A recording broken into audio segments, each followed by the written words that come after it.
1099 nurse is in charge of their own supplies, their own schedule, their own everything, their insurance, their malpractice, their ACLS, their BLS, their PALS if they're going to be servicing kids. You don't got to worry about any of that. You got to make sure they have their car insurance. You got to make sure they have a driver's license, because that is liability on you. If somebody gets in a car and drives to an IV, to one of your IV calls, and they get in a car accident and they hurt somebody or do something bad, and they don't have insurance, that liability falls on you. So you need to be prepared for that, and you need to watch out for that. Now, a W-2 1099, I'm not a fan of W-2. I know there are some companies out there that do W-2. I know some of them are succeeding, but that's just not my model. It's just something that I don't like. It's more of, you kind of look at it this way. So a W-2 employee, okay? A W-2 is going to show up to work and work. That's it. You can't really expect them to go above and beyond. You never can. This is your business. No one is going to work harder on your business than you. That's just it. So 1099, you spin it a different way. Like, hey, this is my business, but this is also your business.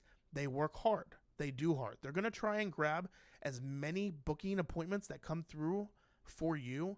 They're going to try and drum up their own business. They're going to try and do their own thing. As a W-2, why would they? Why would they go the extra mile for you?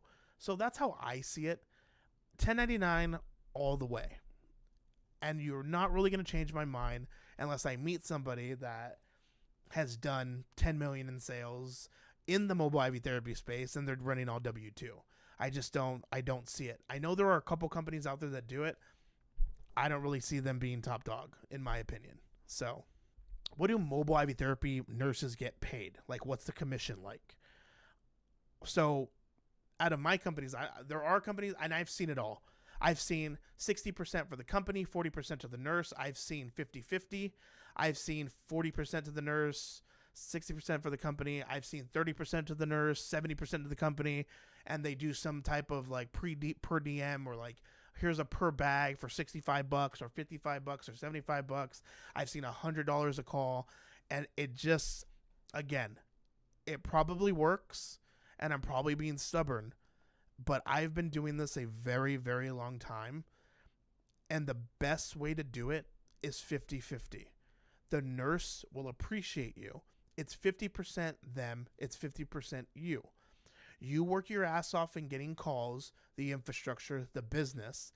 They work their ass off in getting their regulars, their people, their side of things, and they make a shit ton of money.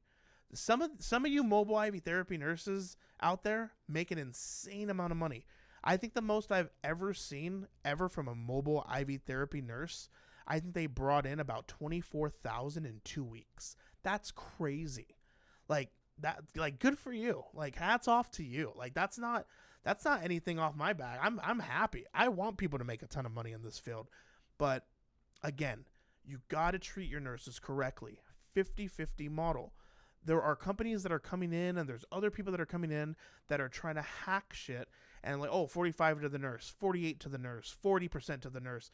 And it's not going to work. They're going to join different companies that understand that 50-50 is the way to go. They trust in you. And even honestly, maybe during Christmas, Thanksgiving, bump them to 60-40.